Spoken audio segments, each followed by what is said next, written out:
Buenos días, ladies and gentlemen. Bendecido jueves. Como siempre damos gracias a Dios por todo lo que nos da. Le damos gracias por la salud, por el techo sobre nuestra cabeza, por el alimento sobre nuestra mesa. Le damos gracias por la familia, por los amigos, por el empleo, por los estudios, por los proyectos. Le damos gracias por su inmenso amor, por su paciencia, por su misericordia, por ese gran sacrificio que hizo para el perdón de nuestros pecados. Hoy también le damos la bienvenida al Espíritu Santo para que sea Él el que nos dé el entendimiento sobre lo que estamos por aprender, a lo cual le vamos a colocar por nombre Bernabé, el Hijo de Consolación. Vamos a basarnos en Hechos 4, versículos 32 al 37, para esta enseñanza. En la Biblia nos encontramos con varios hombres que llevaban el nombre de José. Y por sus hechos, todos eran buenos. Observe las excepcionales características de José, el hijo de Jacob. Toda su vida estuvo rodeada de inigualables virtudes, hasta llegar a ser un tipo de Cristo en su pureza y sus sufrimientos. En el Nuevo Testamento nos encontramos con José, el ejemplar esposo de María, y el padre adoptivo de nuestro Salvador Jesucristo. ¿Quién como él, con su carácter único y ejemplar? Su vida, aunque silenciosa, es un cúmulo de virtudes y de gracia especial. Fue el hombre escogido por Dios para cuidar a su hijo. El otro José fue el que pidió el cuerpo de Cristo para ser enterrado. Su nombre fue José de Arimatea. Era miembro del concilio y se nos describe como un varón bueno y justo. Esto lo podemos ver en Lucas 23:51. Él fue el hombre usado por Dios para bajar y enterrar en el cuerpo del Salvador. Y el otro José que tenemos, a quien los discípulos apodaron Bernabé, hijo de consolación, es de quien nos ocuparemos hoy. Su carácter extraordinario lo convierte en un modelo como fiel creyente y amigo. ¿Qué pastor no sueña con tener en su congregación a un hombre como Bernabé? Único para conciliar y dar aliento.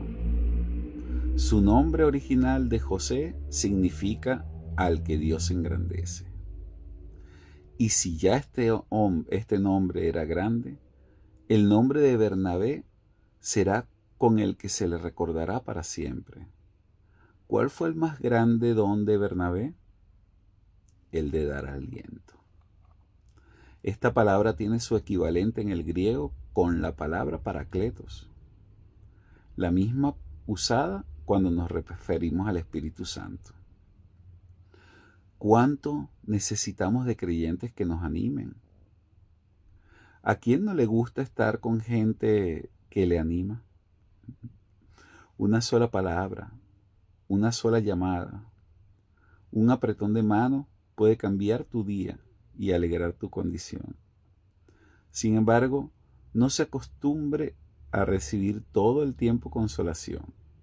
Conviértase en un hijo de consolación. ¿Quién es este creyente? Los discípulos fueron muy afortunados en contar entre su compañía con un hombre como Bernabé. Sus características como un dador de ánimo pronto se distinguieron en medio de los hermanos, llegando a ser muy bendecidos con su presencia. A él no le costaba mucho hacer amigos, porque él era amigo de todos. Un asunto que se destaca en la vida de Bernabé es que no le vemos en toda la Biblia metiéndose en problemas por su carácter. La única vez que hubo algo parecido fue por culpa de la hipocresía de Pedro, según lo diría Pablo en Gálatas 2, 13 y 14.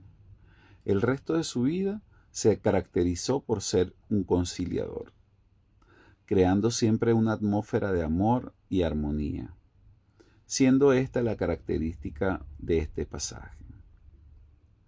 Cuando el texto nos dice que todos eran de un corazón y un alma, en el versículo 32, Bernabé debió contribuir para darle la nota definitiva a aquella naciente iglesia.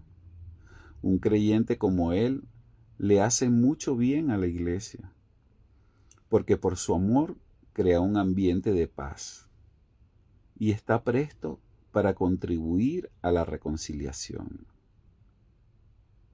Un creyente hijo de consolación tiene un corazón desprendido de las cosas materiales para compartirlo con el más necesitado. Este creyente descubre que él puede bendecir por estar dispuesto a compartir. Un corazón desprendido de las cosas materiales nunca les dirá a otros: id en paz, calentaos y saciaos, pero no les dais las cosas que son necesarias para el cuerpo. Le aseguro que Bernabé no mandó a nadie a su casa con la misma necesidad con la que llegó. Más bien, se desprendió de algo muy preciado y amado, como su propiedad, vendiéndose y trayéndose el dinero a los pies de los apóstoles para cuidar de los miembros más pobres de la iglesia. Ahora bien, no tenemos que vender la propiedad para demostrar cuán generosos somos. Los actos de desprendimiento nos muestran el tipo de cristianos que somos. Le digo esto: Bernabé no fue más pobre después de este sacrificio. Se quedó sin su hacienda, pero a partir de allí hizo su inversión espiritual. Mientras más damos, más ricos somos. El desprendimiento material es ganancia espiritual, pero la ambición desplaza el gozo de dar. Trataba de juntarse con los discípulos, pero todos les tenían miedo. Esto lo podemos ver en Hechos 9, 26 y 27. El presente texto no podía ser más explícito. Lo que todo el mundo sabía era que Saulo entró en Jerusalén con una autorización para perseguir, encarcelar y hasta matar a los cristianos. De hecho, él consintió en la muerte de Esteban, y esto lo podemos ver en Hechos 7:58. Saulo era aquel que venía respirando aún amenazas y muerte contra los discípulos del Señor. Pero el Señor hizo la obra, y con ello vino un cambio radical, pues quien llegó persiguiendo a sus enemigos, los cristianos, ahora quiere unirse a ellos para contarle lo sucedido. Pero todos le tenían miedo, no creyendo que fuese discípulo. Cuando alguien ha sido tan malo, no es fácil creer en un cambio, en que un cambio pueda darse tan rápidamente. Los discípulos podían esperar un cambio en otras personas, pero ¿quién podía cambiar a Saulo? ¿Quién se atrevería a llevarle el plan de salvación a Saulo de Tarso, el gran perseguidor? Ni el mismo Pedro, que ya había visto milagros tan excepcionales, aceptaba la conversión de Saulo. Así que fue necesario la intervención del Hijo de Consolación para introducirlos a ellos. A Saulo nadie le creería si contaba su testimonio, pero Bernabé sí, porque todos confiaban en él como consolador.